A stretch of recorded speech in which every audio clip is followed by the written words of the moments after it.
Olá, pessoal. A gente faz agora uma revisão da disciplina de Bioquímica Clínica, né, dos assuntos que a gente abordou até o momento.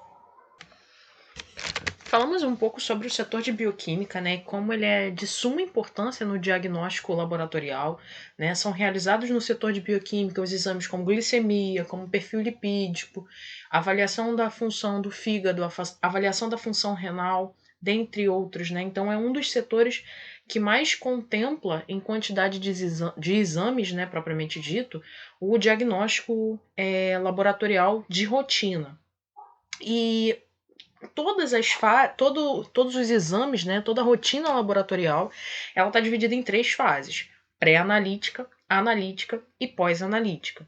A pré-analítica ela começa com a indicação e a solicitação do exame, passa pelo preparo do paciente, se é necessário jejum, se não é, se é necessário a abstenção de bebida alcoólica, né, se é necessário evitar determinado medicamento ou não, lembrando que em caso de medicação é o médico, né, quem tem que retirar ou não uma determinada medicação do paciente, né?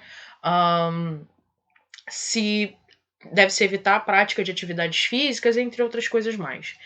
E passa ali também pela coleta, né, o armazenamento e o transporte. Então a coleta, por exemplo, sanguínea, né, que é realizada dentro do laboratório, cor do tubo correto, se usa ou não um anticoagulante, a sequência adequada, né, dessa ordem, o exame de urina que é colhido em casa, né, qual tipo de urina, é a urina de 24 horas, é o EAS, parasitológico de fezes, são as fezes frescas, né, as fezes em conservação, no caso do método MIF, né, então tudo isso faz parte da fase pré-analítica, assim como o armazenamento dessas amostras e o transporte também.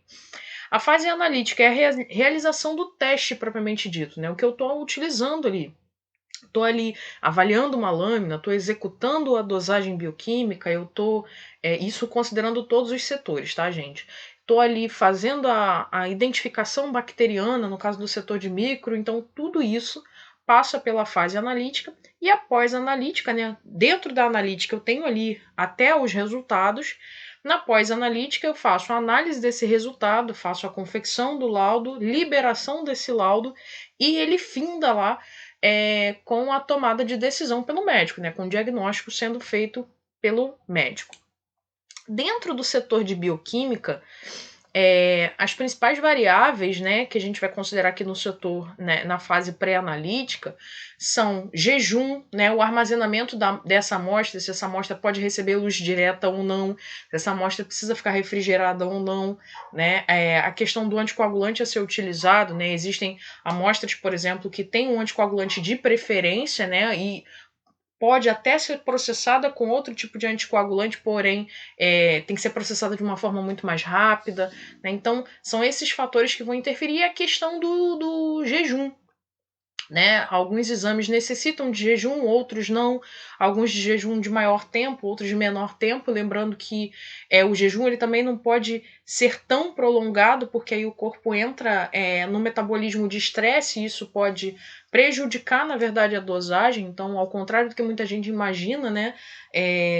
Não é o maior tempo de jejum que a pessoa consegue aguentar, é o maior dentro do que é indicado para a realização daquele exame. Algumas dosagens têm que ser realizadas no período da manhã, porque o que eu quero avaliar tem um pico nesse horário do dia. Algumas dosagens de hormônio vão ter variação, por exemplo, né, entre homens e mulheres, entre as idades. Então, assim, são uma série de fatores que a gente precisa considerar como variáveis pré-analíticas. As amostras mais analisadas no setor de bioquímica são sangue e urina, né? Embora possam existir outras, né? Como, por exemplo, a análise de líquido cefalorraquidiano, né? Entre outras mais. Mas basicamente são essas duas amostras as mais processadas. E dentro do laboratório, né? E aí falando da fase analítica em si, né? Quando eu estou realizando as análises, que tipo de materiais eu uso, né? Os kits bioquímicos de dosagem, né? Lembrando que quando você usa um kit comercial, né? Quando você usa um kit pronto, Cada fabricante, cada kit, ele pode ter uma pequena variação, seja na metodologia, seja no resultado que você vai esperar, seja na quantidade de amostra que você utiliza. Então, por isso é de suma importância a leitura e interpretação correta da bula desse exame, para que a gente não tenha erros, né, durante a análise. Vou utilizar pipetas, vou utilizar tubos de ensaio, vou utilizar o banho-maria, né? O banho-maria vai ser ali o equipamento que eu vou utilizar para avaliar a reação colorimétrica, que é o princípio, né, da grande maioria dos kits que a gente vai encontrar no laboratório, e o espectrofotômetro, que é o aparelho de leitura, né? Existem metodologias diferentes, a gente também chegou a comentar sobre isso, né? Existe a metodologia manual, a metodologia semiautomática e a metodologia automática, né? Então, na metodologia automática, praticamente o aparelho realiza quase tudo sozinho, né? E em grandes laboratórios, com uma demanda de material muito grande, são esses equipamentos os mais utilizados, porque são esses equipamentos que vão atender a demanda de amostras daquele local. Agora, em laboratórios um pouco menores, onde a rotina é um pouco menor, normalmente o método utilizado é o semi-automático, né? Então, você tem ali o espectrofotômetro, onde você não tem contato, tanto contato assim com essa leitura da amostra. Você coloca lá o teu tubo de ensaio, o espectro suga, né, essa amostra para dentro. Existe uma cubeta ali dentro que vai fazer o processamento dessa amostra e ele tem o descarte. Tá? E a metodologia mais antiga é a manual, mais antiga, porém ainda utilizada, né? Ela é o princípio metodológico de tudo, que aí é onde você realmente tem que verter a tua reação na cubeta e dosar ali manualmente, né? Você vai lá, coloca a cubeta, fecha o aparelho, executa a leitura e vai fazendo as anotações dos resultados. A gente vai entender melhor como é que isso funciona, né? Como é que são feitos esses cálculos na disciplina de biofísica, né? Lá onde a gente vai avaliar todo o funcionamento da espectrofotometria, mas por hora esses são os materiais que a gente utiliza, né, no laboratório de análises clínicas. E uma coisa que é interessante, né, quando a gente usa a metodologia manual, né, quando a gente usa o princípio metodológico manual, a gente separa tubos de branco, padrão e amostra. No tubo de branco eu uso só o reagente do kit ou algum tipo de substância que o kit me indique, por exemplo, água deionizada, tá? No tubo de padrão eu vou usar o reagente do kit mais uma solução padrão que vem no próprio kit, tá? O tubo branco, né, o tubo de branco, ele serve para eu calibrar a leitura no meu equipamento. O padrão, ele serve para eu comparar. Como eu já tenho uma concentração conhecida na solução padrão que vem no kit com o reagente, ele vai me dar uma cor, como essa que a gente tem aqui. E no tubo de amostra é onde eu vou colocar o reagente do kit mais o que eu tenho de amostra do paciente, seja soro, seja plasma, né, seja sangue total, dependendo do que eu estou avaliando, tá? E aí eu tenho a reação acontecendo. Então eu comparo, na verdade, o padrão com a amostra, ou melhor, a amostra com a solução padrão, para ver se eu tenho mais, para ver se eu tenho menos, e a gente extrapola isso calculando, usando regra de 3, tá? Então, essa é a importância, inclusive, da matemática, né, no setor de bioquímica, assim como a gente vai ter em tantos outros setores, né? A gente não tem como escapar da matemática. Aí vocês vão me perguntar assim, poxa, mas a gente faz o cálculo todo manualmente? Não. Né? Você tem programas de computação, você pode usar calculadoras, às vezes você tem planilhas e tudo mais já projetados, mas a gente não pode esquecer o básico. Os equipamentos falham, as calculadoras pifam, tem horas que você precisa liberar o resultado ali o mais rápido possível e teu equipamento está travado, você faz o quê? Se for, por exemplo, dentro de uma emergência, você tem que liberar o resultado desse paciente, né? Então, vai ali a boa e velha metodologia manual, né? As multiplicações e divisões. A gente chegou na nossa disciplina, né? Falamos sobre perfil glicêmico, perfil lipídico e hepatograma, né? Que são as provas de função do fígado. O perfil glicêmico ele envolve todas as provas que vão estar ali avaliando glicose direta ou indiretamente no organismo, e falamos sobre esses exames que a gente tem aqui. Glicemia em jejum, chegamos a falar sobre a glicose, dosagem de glicose no líquido cefalorraquidiano, Glicemia ao acaso, o TOTG, né, que é a curva glicêmica, né? TOTG é a sigla de teste oral de tolerância à glicose. Sobre glicemia pós-prandial, sobre hemoglobina glicosilada, também chamada de hemoglobina glicada ou HbA1c, e frutosamina, né? Então, vamos relembrar um pouquinho cada um desses exames. A glicemia em jejum é uma medição de glicose, o nome é autodescritivo, né? Glicemia, glicose no sangue. Em jejum, porque eu necessito de um tempo de jejum, o jejum é obrigatório nesse exame, né? Para poder avaliar a quantidade de glicose que eu tenho ali. Para os adultos, o jejum é entre 8 e 12 horas, então não necessariamente você precisa fazer as 12 horas de jejum se o seu exame for só o de glicose. Ah, mas e se eu tiver mais exames, né? A gente sempre joga para o tempo de jejum maior, tá? O tubo de coleta que eu uso aqui é o tubo de EDTA fluoretado, que é o de tampa cinza, ou chamado tubo de fluoreto e EDTA, tá? Então pode ser fluoreto mais EDTA, EDTA fluoretado. Tem gente que chama só de tubo de fluoreto. Cuidado, tá? Não é só o tubo de fluoreto, embora muitas pessoas se refiram a ele como sendo fluoreto, eu tenho EDTA ali também. E por que o tubo de fluoreto? Né? Ou por que o EDTA fluoretado? O fluoreto ele segura a glicose por mais tempo, ele evita que aconteça um fenômeno chamado de glicólise. Então ele evita que a glicose se degrade. Ah, eu posso usar o EDTA comum? Não é bom, né? Em último caso, só tem o tubo de EDTA e eu tenho que colher e vai ter que ser assim mesmo. Não tem como.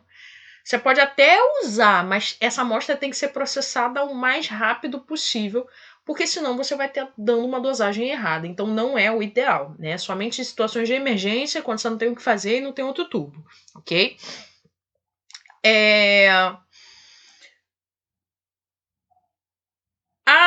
O valor que a gente considera, né, normal para a glicose é entre 65 e 99, existem alguns locais que vão jogar esse valor menor para 70, tá? Então fica uma média ali, 60, 65, 70.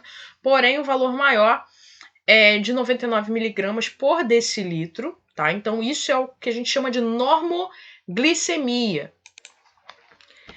Entre 100 e 125, né, a gente considera ou como jejum alterado ou como pré-diabetes, aí exames complementares precisam ser realizados, né, para tirar dúvidas e efetuar o diagnóstico correto. Hiperglicemia acima de 126, né, já é considerado uma glicose anormal, né, e hipoglicemia abaixo de 60 miligramas.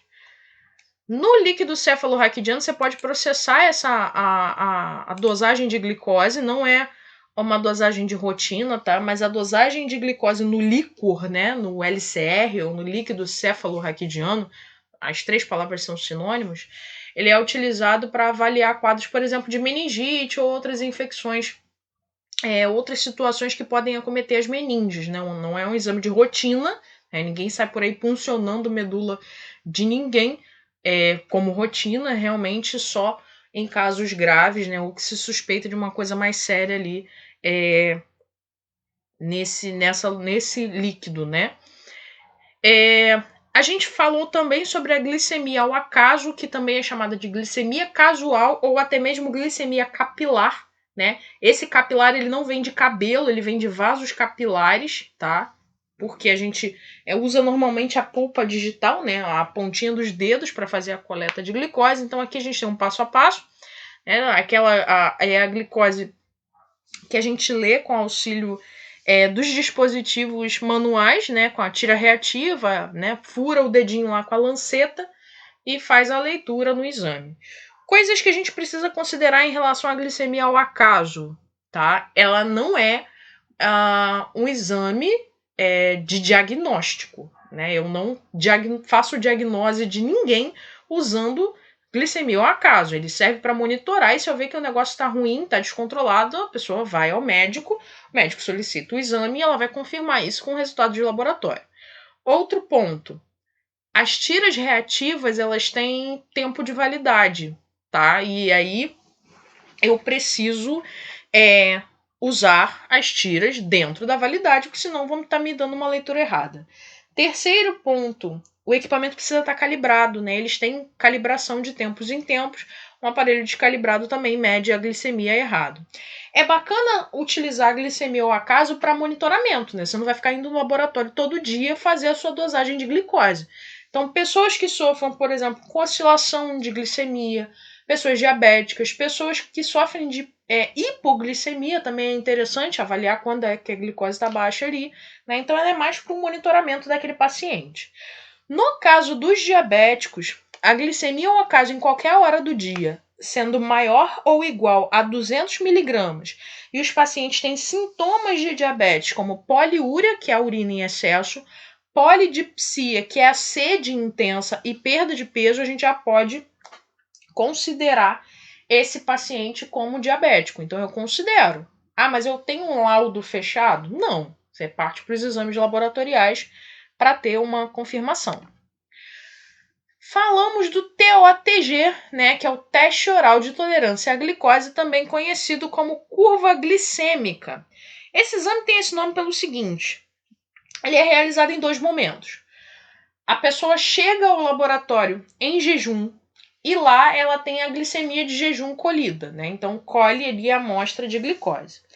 A partir do momento em que ela colheu a amostra de glicose, ela vai ingerir uma solução padrão de glicose, que tem 75 gramas em 300 ml de água. Ou seja, essa solução pode ser preparada ali no laboratório, ou então ela já vem em forma de garrafinha, assim, em forma de líquido já preparado, para que a pessoa faça a ingestão.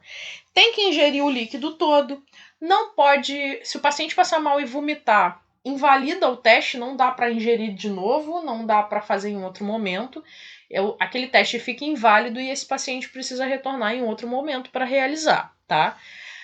Uma vez que o paciente bebeu, né, tomou essa solução de glicose, né, o destrozol, passa o tempo, né? Normalmente os laboratórios medem 120 minutos, né, 2 horas depois, para ver o quanto de glicose foi metabolizada. O que a gente avalia nesse teste? A variação da glicose num período de 2 horas. Então, eu estou medindo a glicemia basal, que é aquela que o paciente chegou ao laboratório porque ele estava em jejum, então eu aferi. A partir do momento em que eu tomei a solução de glicose, a gente espera que a glicemia suba. Se está entrando glicose, a glicose tem que subir. E aí eu vou ver quanto. Só que entrou 75 gramas, entraram 75 gramas. Eu já tenho a quantidade de glicose exata. Então eu vou medir depois de 2 horas o quanto eu tinha, mais o quanto entrou e quanto isso foi metabolizado pelo organismo.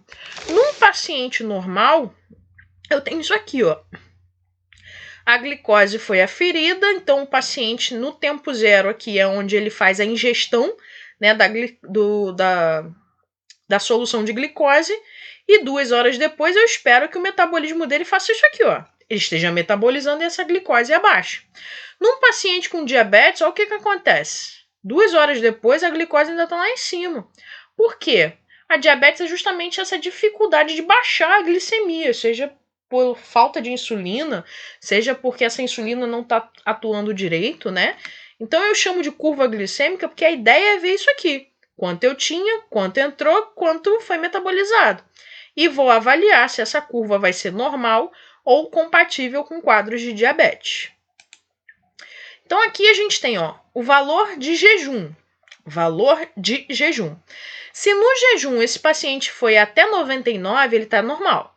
Entre 100 e 126, ele está com a glicemia de jejum alterada. Pode ser que a pessoa não tenha feito o jejum de forma adequada. E maior do que 126 já é compatível com o quadro de diabetes. Quando eu for analisar a amostra de 2 horas depois, ó, até 140 é normal. De 140 a 199 eu tenho tolerância à glicose alterada. Acima de 200 eu tenho paciente com diabetes, ok?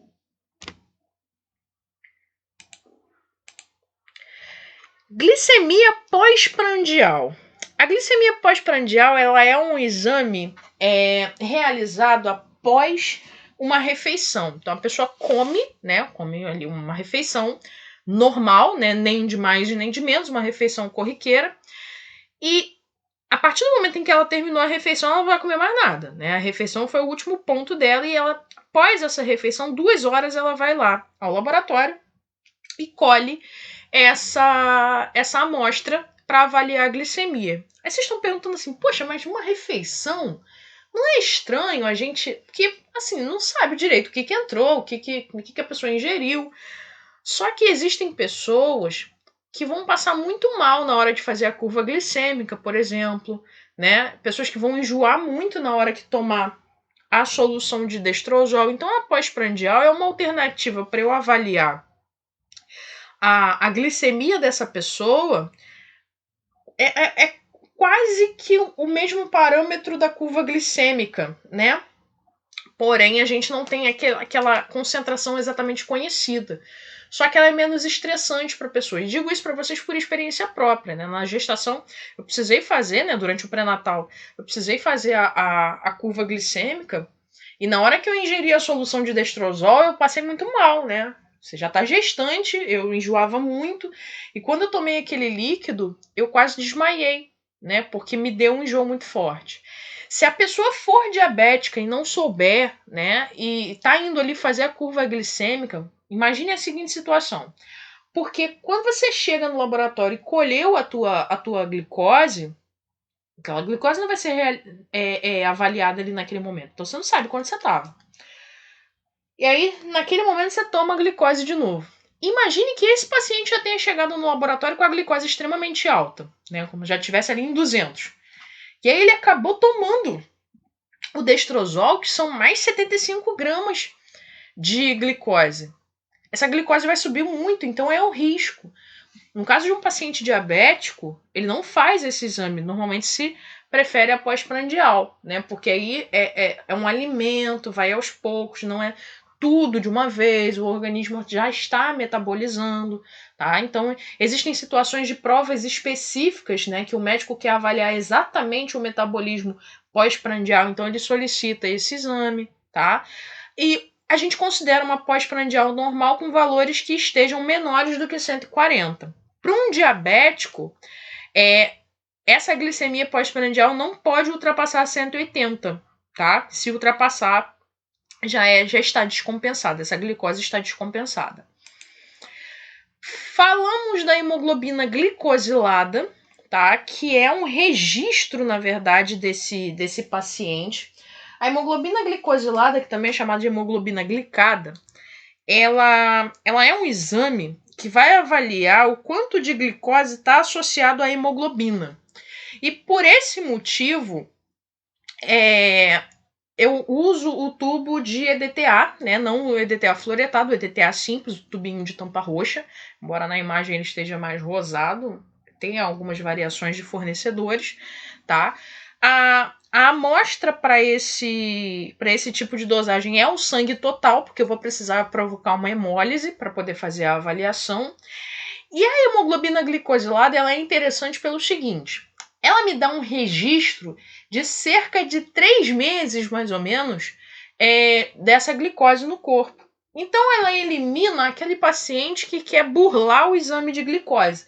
Tem gente que às vezes vem com a glicose descompensada, aí quando chega na semana de fazer a dosagem, ele entra nos eixos e começa a fazer a dieta. Aí chega no dia de fazer o exame, a glicose está ali pouco alterada, ou às vezes até dentro do normal. Mas durante todo esse tempo, antes de fazer o exame, ele estava lá com a glicose descompensada. A hemoglobina glicosilada dedura, né? Ela é um exame que vai, como ela é um registro, ela vai dizer, ó, esse percentual aqui tá alterado, então esse paciente não vinha fazendo um bom controle, controlou agora no dia do exame. Então tem um ditado aí do pessoal de laboratório que diz que se existem duas coisas que falam a verdade na vida da gente, é criança e hemoglobina glicosilada. Ela não mente, tá? O valor da hemoglobina glicosilada, ele é dado em porcentagem, né? Então o normal é entre 4 a 5,6%, tá? De 5,7 a 6,4 é pré-diabetes. Diabetes de 6,5 a 7 e acima de 8 é um diabetes mal controlado, tá? Para pessoas que já são diabéticas, né? Já tem que ter ali o controle. Entre 5 e 6 está considerado um bom controle, 7 e 8, né? Um estado de atenção é bom, mas né, já pode ligar o sinal de alerta, e de 9 para cima, extremamente mal controlado. A hemoglobina glicosilada, ela traz esse registro porque funciona da seguinte maneira. A hemoglobina é a proteína que a gente tem no sangue, e ela, conforme está circulando, como ela está presente nas hemácias, e conforme essas hemácias estão circulando ali, elas vêm catando o que está perto delas. Então a glicose é uma dessas moléculas. Então, enquanto essa hemoglobina estiver ali funcionando, ativa, enquanto essa hemácia está viva, ela vem registrando um pouquinho, mais um pouquinho, mais um pouquinho, mais um pouquinho dessa glicose que está ali. E por isso que ela traça, né, cerca de 3 meses desse período, porque é o tempo de vida das hemácias. Então ela consegue dar um registro para a gente de longo prazo da glicemia. Outro exame que traça um registro também, só que no período de tempo um pouco menor, é a frutosamina. Frutosamina é o nome genérico de todas as proteínas glicosiladas, tirando a hemoglobina, tá? A frutosamina, ela traça um registro de cerca de 14 dias, né, de 2 semanas, que antecedem o exame. Então, ela é um exame de médio prazo, tá? Para esse exame, a gente usa soro ou plasma. Nesse caso, pode usar o EDT ou a heparina, e não pode estar hemolizado para não ter interferência, né? Nesse exame, o paciente também não necessita de jejum, né? Porém, é até desejável um jejum de 4 horas para que você não tenha outros fatores de interferência. Então, não é obrigatório, porém desejável, jejum de 4 horas. Só recapitulando, então, falamos do glicemia de jejum, que dá o registro da glicose no dia do exame, né? Naquele período que se fica de jejum, entre 8 e 12 horas. A curva glicêmica, ela traça a entrada da glicose, né? E o quanto ela foi metabolizada ao longo de 2 horas. Então, traça uma glicemia de curto prazo. A pós-prandial traça a glicemia pós-refeição, né? O quanto de glicose foi metabolizada 2 horas após uma refeição. A glicemia ao acaso é aquele que pode ser feito a qualquer hora do dia, para monitoramento dessa glicose. A hemoglobina glicosilada é um exame de longo prazo, né? Traça o registro de glicemia ali em torno de uns 3 meses. E a frutosamina é um registro de médio prazo, porque traça a glicemia em torno de 2 semanas. Esses exames são essenciais para ajudar a fazer o diagnóstico da diabetes, tá? A diabetes, ela é uma doença caracterizada pela elevação da glicemia no corpo, e a gente tem, né, junto com a elevação da glicemia, outros distúrbios associados, má cicatrização, né, normalmente ali mexe com a pressão arterial também, né, normalmente quem tem diabetes descompensado acaba tendo também problemas de pressão arterial, entre outras tantas coisas, já que a diabetes é uma doença de desordem metabólica, tá ok? E aqui os valores que a gente considera, né, os pontos de corte para classificar um indivíduo como diabético ou não. No jejum, a gente considera até 100 como glicemia normal. Entre 100 e 126, tolerância à glicose diminuída ou pré-diabetes. E de 126 para cima, diabetes mellitus, né? A pessoa tem o diagnóstico de diabetes. Na curva glicêmica, até 140 está normal. De 140 a 200, pré-diabético. De 200 para cima, diabético. E na glicemia casual, né, que é a glicemia ao acaso, do examezinho do dispositivo de medição de glicose, de 200 para cima, com os sintomas clássicos de diabetes, a gente pode classificar o indivíduo como diabético. Só para lembrar, a gente tem 2 tipos de diabetes tipo 1 e tipo 2. Na tipo 1, isso considerando a diabetes mellitus, tá? A gente vai falar mais para frente da diabetes insípidos. A diabetes tipo 1, os indivíduos são insulino-dependentes porque o pâncreas perde a capacidade de produzir insulina, né? Normalmente acontece em pacientes mais jovens. Essa é uma doença autoimune, né? As células do pâncreas são atacadas pelo próprio organismo e por isso elas passam a não produzir mais a insulina, né? Então, entre os sintomas, muita sede, emagrecimento, urina aumentada, aumento do apetite. Aí vocês podem estar perguntando assim, poxa, mas será que todo mundo tem esses sintomas? Não necessariamente, né? Os sintomas podem ser um pouco variáveis E isso às vezes dificulta até um pouquinho o diagnóstico. Então, somente mesmo ali o quadro clínico junto com os exames laboratoriais para poder fazer a confirmação. Na diabetes tipo 2, os indivíduos são insulino resistentes, ou seja, eles ainda produzem insulina. Só que essa insulina não está conseguindo atuar na maneira que deveria. Ou então essa pessoa está produzindo insulina na forma e quantidade normal, porém ela se alimenta tanto que a insulina produzida não dá conta, né? É por isso que normalmente a diabetes tipo 2 está associada a casos de obesidade, tá? Sintomas também são variados: formigamento nos pés, infecções frequentes, fome exagerada, má cicatrização de feridas, visão turva, né, perda de peso, entre outros mais. Tá? A gente chegou a falar nas nossas aulas também sobre diabetes gestacional, né, que é uma condição que vai aparecer na gestação, podendo a mulher permanecer diabética pós-gestação ou não, tá? E o quadro preocupante também da diabetes infantil, né? Podendo ser tipo 1 ou tipo 2, sendo que a tipo 1 ela tem caráter normalmente hereditário genético, né? Então são fatores que vão atacar ali o pâncreas da criança ainda, e quanto mais cedo diagnosticada, melhor, para que se inicie o tratamento sendo feito de forma correta. E no caso da diabetes tipo 2 em crianças, associada à obesidade infantil também, né? Então tem sido um problema frequente e recorrente na população, né? A obesidade de uma forma geral, e cada vez mais crianças aí tendendo a esse quadro. Então a gente fechou o perfil glicêmico falando, né, sobre essa parte de diabetes. E aí, como a gente estava falando ainda sobre os carboidratos, a gente falou também sobre a intolerância à lactose, né, que tem sido uma crescente na população. E hoje a gente tem alguns exames laboratoriais que ajudam, né, auxiliam ali no diagnóstico da intolerância à lactose. O que é intolerância à lactose? O indivíduo não produz a lactase, que é a enzima que degrada a lactose. Então ele não consegue metabolizar e com isso geram desconfortos, né? A produção de gases e tudo mais.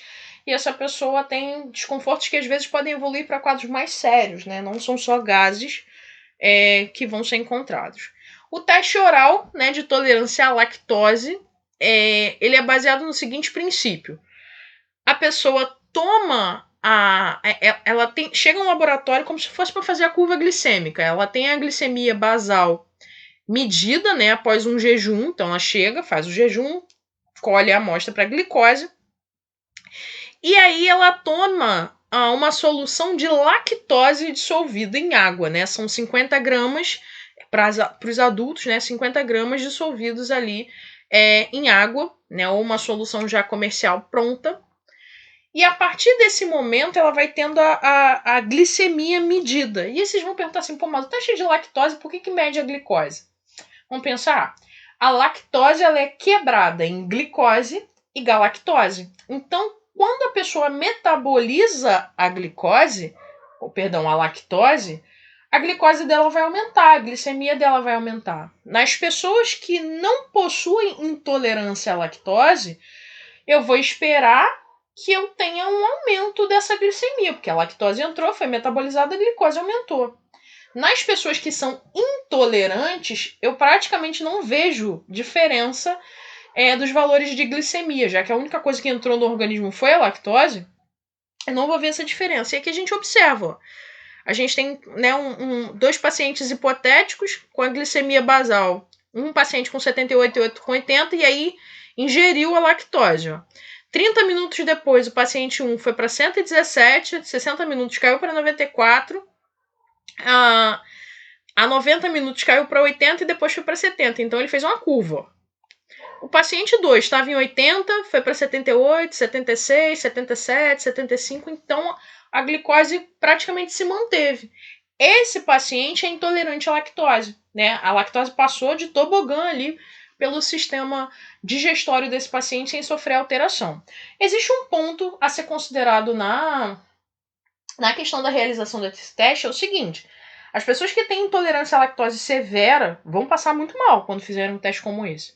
Vão ter diarreia e tudo mais durante a realização do teste. Então, Se a pessoa já sofre bastante com isso, ela não tem necessidade de ir ao laboratório fazer esse teste. Porque ela sabe que ela vai passar mal e o médico sabe que ela vai passar mal. Né? Então ele vai fazer o diagnóstico ali baseado no quadro clínico daquele paciente. Ok? Então aqui, mais uma vez, né, aquela curva que a gente acabou de ver.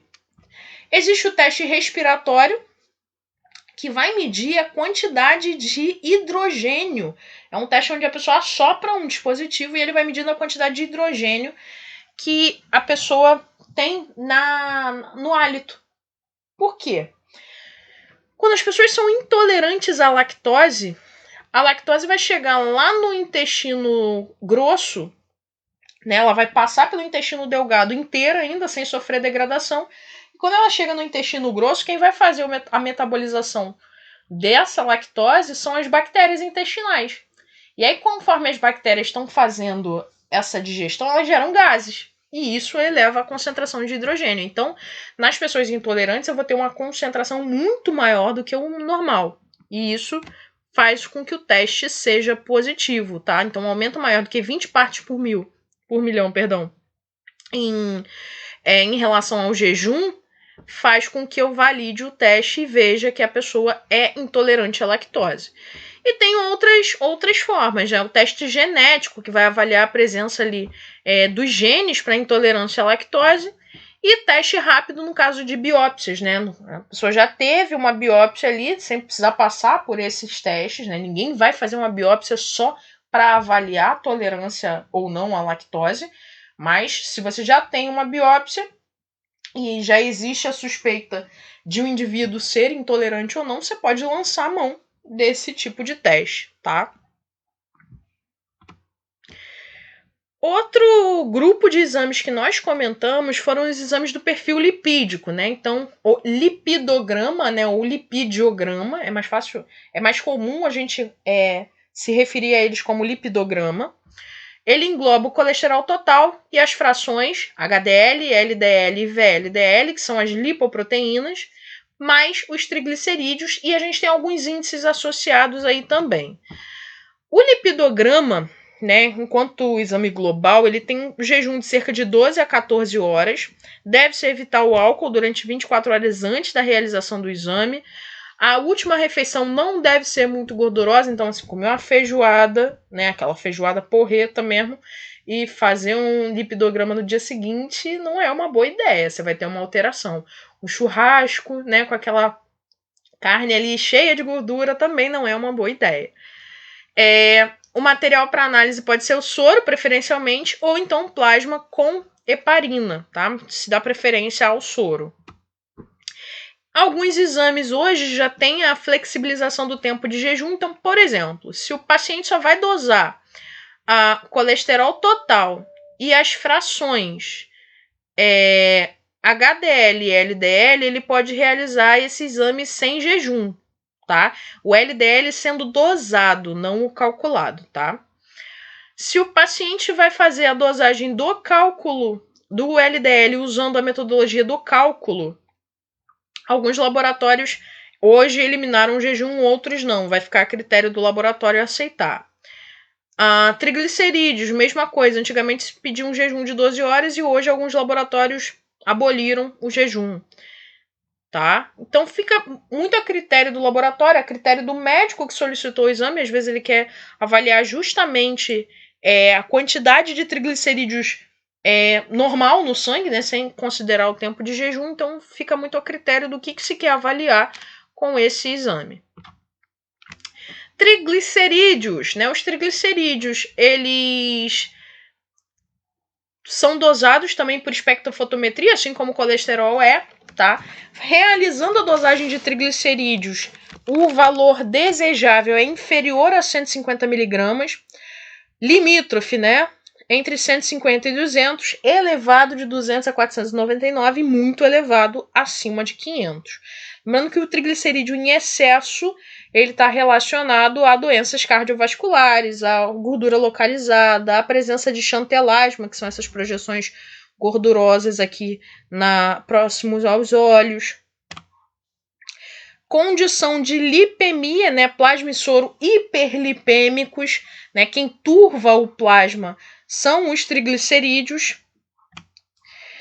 Falamos do colesterol total, né? O colesterol total é desejável inferior a 200, limítrofe entre 200 e 239 e elevado acima de 240, né? Então, 240 para cima já pode correr riscos, assim como os triglicerídeos. O colesterol alto pode provocar problemas cardiovasculares, entre eles a aterosclerose, que é um entupimento dos vasos sanguíneos, podendo levar aí a infarto, a AVC. E a gente falou também das frações, né? HDL, LDL e VLDL. HDL é aquele que a gente conhece como bom colesterol, ou colesterol bom. E o LDL é o que a gente conhece como mau colesterol. Só pra gente lembrar, eles não são colesterol, são lipoproteínas transportadoras de colesterol. Mas por que a gente chama de bom e ruim? O HDL é bom porque ele tira o excesso de colesterol do sangue. O LDL é ruim porque ele coloca o colesterol na corrente sanguínea. Então, o que resulta de colesterol total é o balanço, né? De quanto o LDL está colocando, quanto a HDL está tirando, né? São lipoproteínas que vão transportar colesterol para o sangue e retirar do sangue. E a VLDL? O VLDL é uma lipoproteína que transporta triglicerídeo para o sangue, tá? Então, se o LDL é ruim, a gente pode chamar o VLDL de muito ruim, tá? E no laboratório, para achar o HDL, eu doso, né? Eu realizo dosagens. O LDL, existe a opção de dosar e existe a opção de calcular. Dosando, né? Eu tenho que ter o kit específico para dosagem de LDL. Calculando, eu posso usar a fórmula de cálculo, porém, a fórmula de Friedewald, ela tem um fator limitante, né? Que eu só posso usar essa fórmula para calcular quando eu tenho triglicerídeos até 400. Acima de 400 eu não posso. Tem até uma fórmula mais recente, mas não são todos os laboratórios que adotaram, então tem laboratório que simplesmente prefere não liberar só o valor de LDL, coloca lá, colesterol não HDL, né? Que aí ele junta, né, o que ficou restante ali, tanto o LDL quanto o VLDL. E o VLDL é calculado também. Da mesma maneira que o LDL calculado, eu só consigo fazer esse cálculo se o valor de triglicerídeo for até 400, tá? Aí vocês podem perguntar assim, poxa, mas o laboratório vai preferir então o quê? Dosar o LDL ou calcular o LDL? Depende. Depende muito do laboratório em questão, né? Se ele se predispor a dosar o LDL, ele tem que ter kits, reagentes, equipamentos para fazer a dosagem do LDL. Se ele for calcular, não consegue calcular de todo mundo, né? Então, assim, existem prós e contras nos dois tipos de metodologia. Valores de referência ao colesterol HDL desejável acima de 60 mg, né? Isso faz com que a pessoa tenha um baixo risco de problemas cardiovasculares. E o colesterol HDL considerado baixo como inferior a 40. HDL é o único que a gente enxerga quanto mais, melhor, né? Quanto maior a quantidade, melhor, porque diminui o risco de problemas cardiovasculares. LDL, valor ótimo, inferior a 100, desejável entre 100 e 129, limítrofe entre 130 e 159, elevado de 160 a 189, muito elevado acima de 190.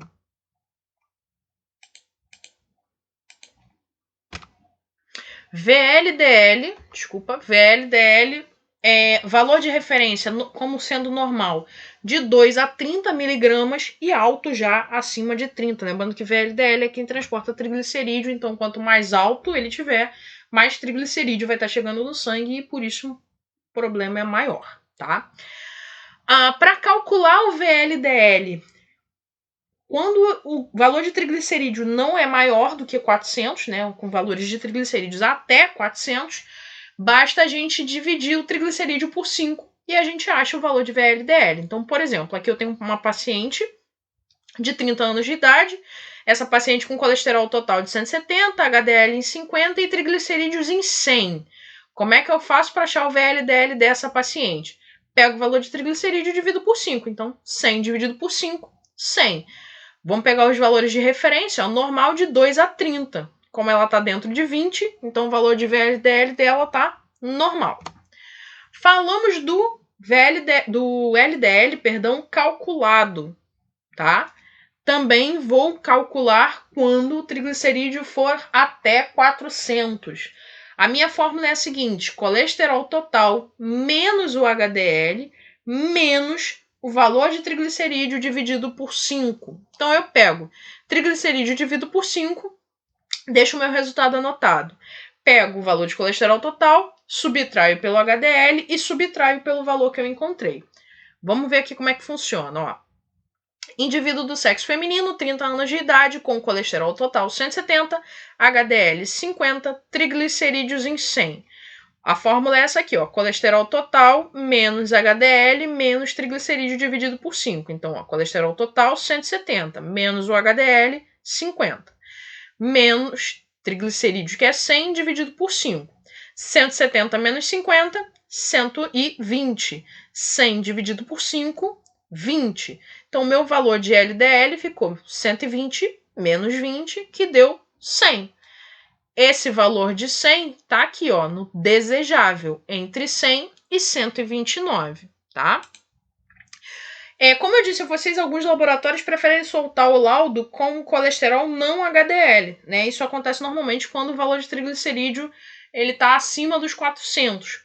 Para calcular o não HDL, eu posso fazer da seguinte maneira: pego o valor de colesterol total, subtraio o HDL. Então, por exemplo, uma pessoa que tem um colesterol total de 150 e HDL 50, eu diminuo um pelo outro. 150 menos 50, colesterol não HDL é igual a 100. Aí vocês podem estar perguntando assim, mas quem é o colesterol não HDL? É a soma de LDL e VLDL.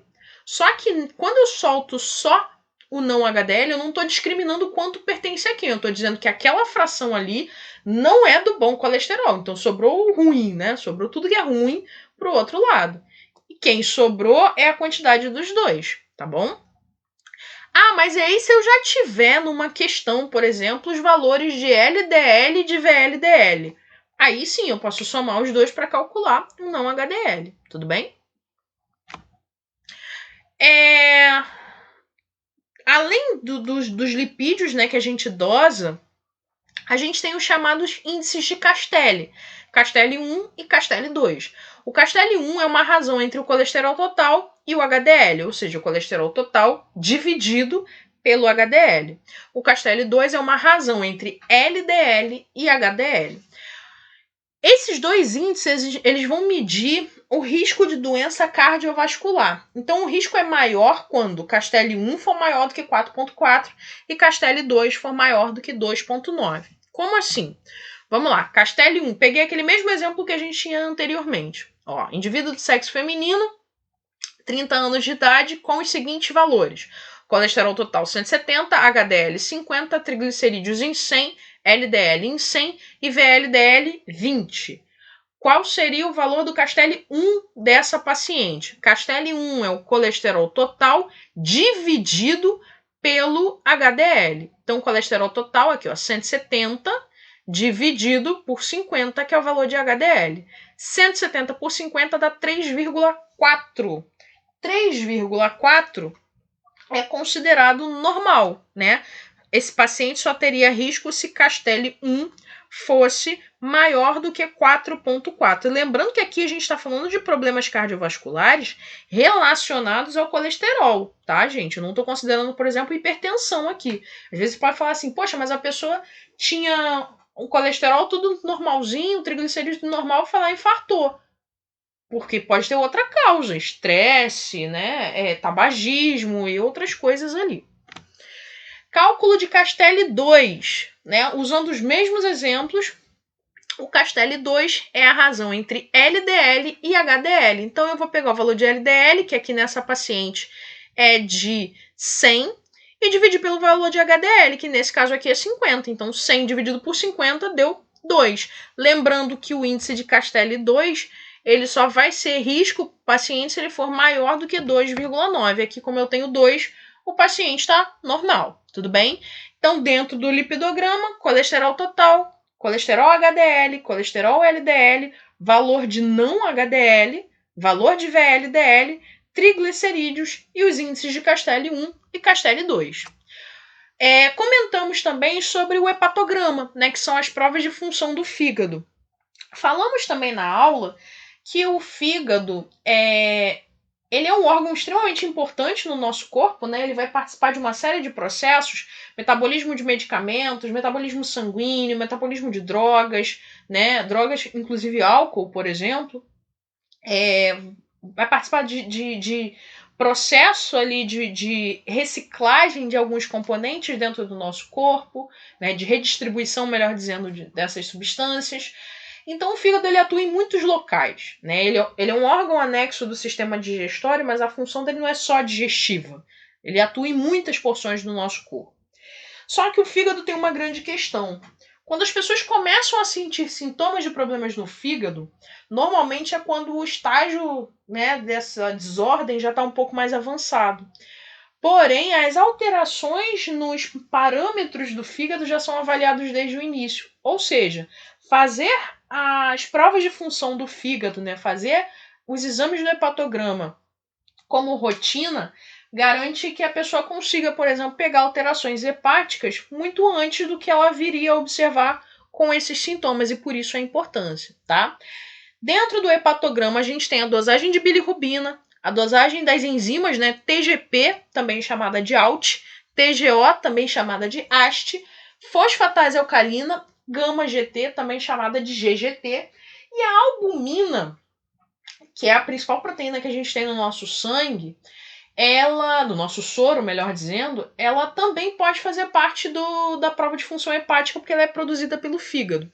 Ela normalmente é mais utilizada ali para avaliar a parte renal, mas pelo fato dela ser produzida no fígado, a gente também pode ter alterações importantes, né, na dosagem de albumina que indiquem problemas hepáticos.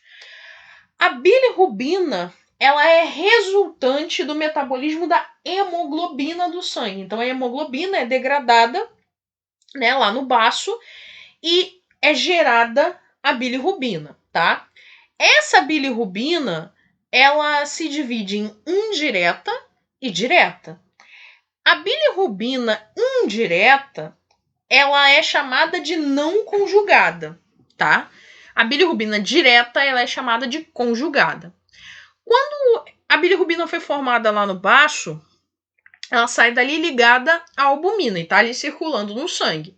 Até que ela chega no fígado, e lá no fígado ela vai ser metabolizada, seguir o caminho, né, a via hepática, vai ser convertida em outras substâncias, e aí ela pode ter como saída a via urinária, na forma de urobilina, ou a via intestinal, né, as fezes, na forma de estercobilina, tá? Então, esse é o produto final da degradação das hemácias, né, da degradação da hemoglobina no final das contas. Eu tenho a bilirrubina, que vai ser convertida lá em urobilinogênio.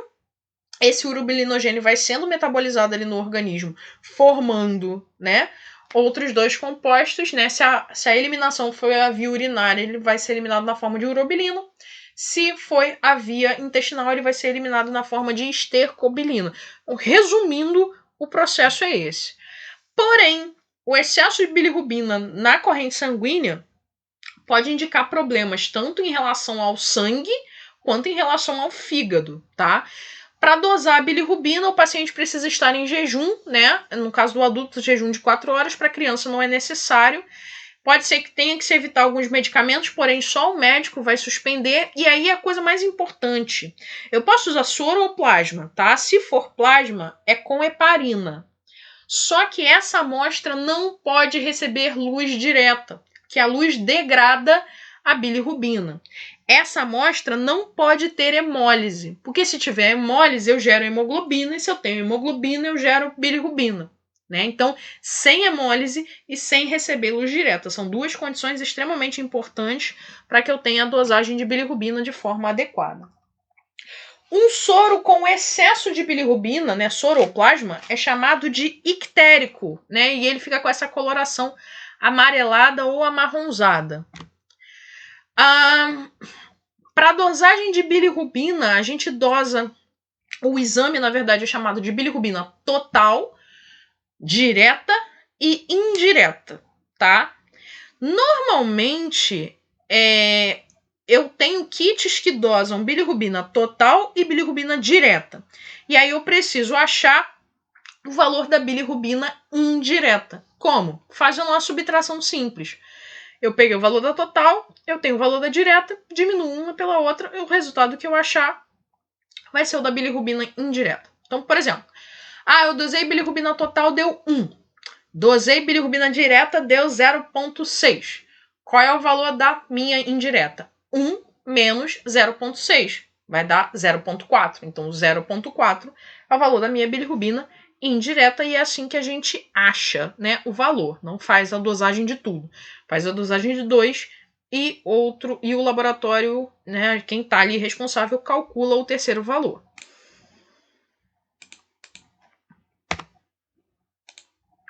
Aqui a gente tem os valores de referência, né?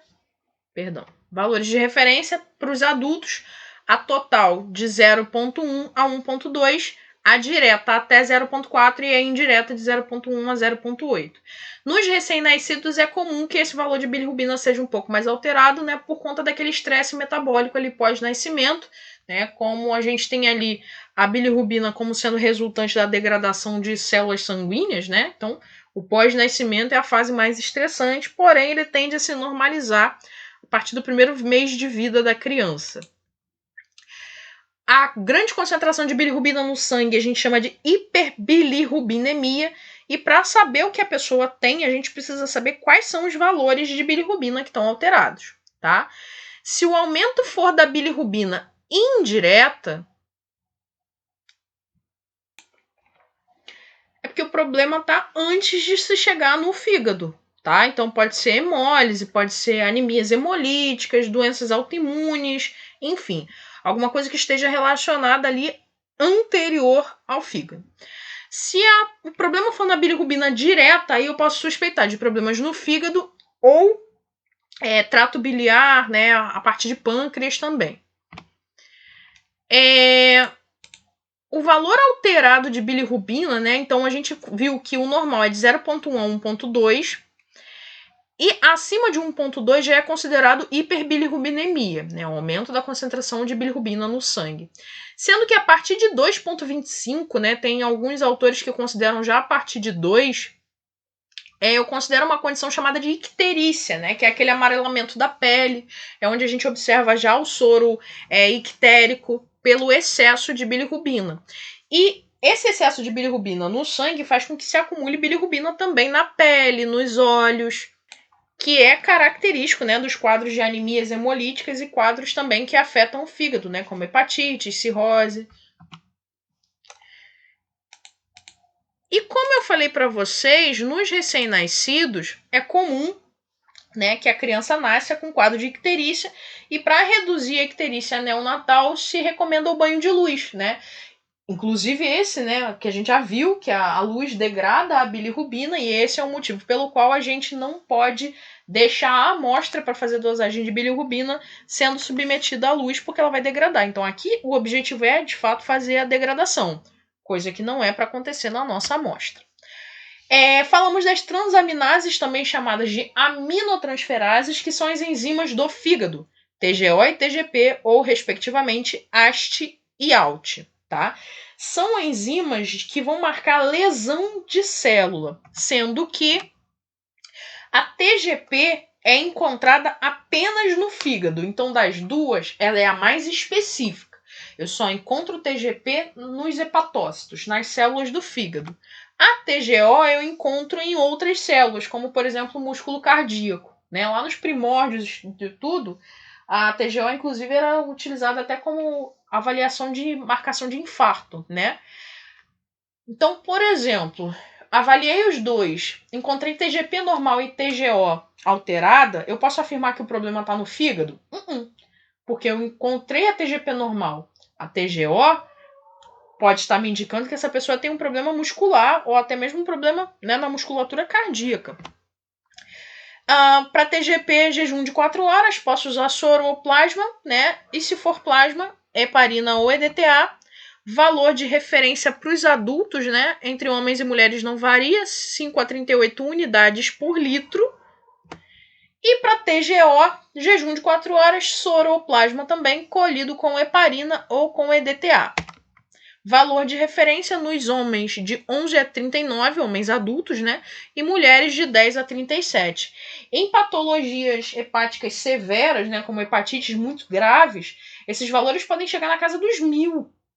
Né? Então, para a gente ver o quanto fica alterado, o grau de destruição dessas células é grande a ponto de liberar uma concentração tão grande dessas enzimas na corrente sanguínea, tá? Então, como elas são marcadoras de lesão, se eu aumento o número circulando no sangue, significa dizer que mais células estão sendo destruídas.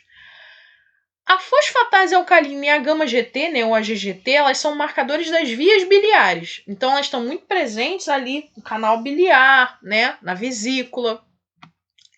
Só que a fosfatase, ela não é só dessa região. Eu encontro fosfatase nos rins, nos ossos, na placenta, no trato intestinal. Então, se eu dosei todos esses marcadores hepáticos, só encontrei fosfatase alterada, o problema está no fígado? Não. O problema pode estar, por exemplo, nos ossos, pode estar no intestino, pode estar nos rins, né? E nas crianças, a fosfatase, é comum eu ter um aumento da fosfatase na fase de crescimento, principalmente no estirão de crescimento ali. Porque como ela está presente nos ossos, né? É mais comum que eu encontre um grande metabolismo de células ósseas ali durante essa fase. O preparo do paciente para fosfatase alcalina é um jejum de 8 horas, né? Soro ou plasma com heparina, também sem hemólise, né? Então, valor de referência de 12 a 43 unidades por litro, melhor dizendo, e crianças até 12 anos de 56 a 156. Óbvio, o valor como é que é mais alterado por conta da fase de crescimento. E a gente fecha essa parte falando da gama-glutamiltransferase, ou gama-GT, ou ainda GGT, né? Ela é produzida em grande quantidade no fígado, mas não é exclusiva dele, né? Também nos rins, no pâncreas, no intestino e na próstata nos homens, tá? Se altera em 90% dos portadores de doença do fígado. Então, ela é um marcador assim, bem sensível para isso. Existe uma grande correlação entre elevação da gama-GT e interação com álcool e medicação. Então, por exemplo, casos de hepatite medicamentosa, casos de cirrose alcoólica, hepatite alcoólica, tá? O procedimento para gama-GT é o jejum de 8 horas, né? Deve-se evitar a ingestão de bebida alcoólica, porque, né, vai destruir ali as células do fígado e alterar o resultado. E para a amostra, o soro ou plasma com heparina ou EDTA, também sem hemólise. Valores de referência para homens, né, até 55, e para mulheres um pouco menos, até 38. Uma pessoa com elevação de TGP menor do que de TGO e uma gama-GT maior do que fosfatase provavelmente tem uma doença hepática causada por álcool. Então a GGT ela se manifesta bastante, tá? E doenças do fígado que causem lesões nas vias biliares, né, podem cursar ali com a elevação tanto da TGO, quanto da TGP, quanto da GGT, quanto da fosfatase. Ou seja, aumenta tudo ali, né? Então, é um problema no fígado que vai afetar também as vias biliares, vai alterar todo mundo. Então, o diagnóstico final ele vai ser feito usando exames laboratoriais, exames de imagem, biópsias, se for um caso, né, para que o médico chegue ao diagnóstico e à avaliação da gravidade, né, daquele problema. Então, é por isso que é importante a gente lançar mão desses exames e principalmente avaliar como rotina. Todos esses exames aí que eu falei, eles são muito solicitados, por exemplo, no pré-natal, né? Um bom pré-natal, um bom rastreio pré-natal, ele envolve todo esse grupo de exames que nós comentamos, do perfil glicêmico, lipidograma e hepatograma. Mas por que só na gestação? Né? Por que não avaliar isso a vida inteira? Na gestação é claro que tem uma importância muito grande, porque você está gerando uma nova vida ali e você quer que a mãe esteja em condições perfeitas, né, para que aquela criança se desenvolva bem, para que a mãe fique bem. Mas por que muitas pessoas às vezes só dão o devido valor durante esse período? E no pós-gestação? E quem não está grávida? Né? No caso dos homens, por exemplo, vão fazer essas análises quando? quanto que vão dar a devida importância, né? Então, assim, é para a gente pensar, porque avaliam funções extremamente importantes no nosso corpo. Então, essa foi um resumão, né, daquilo que a gente falou até o momento, e espero que tenha servido aí para refrescar um pouquinho a memória e dar uma clareada nas ideias. Tudo bem? A gente hoje fica por esse vídeo e até a próxima.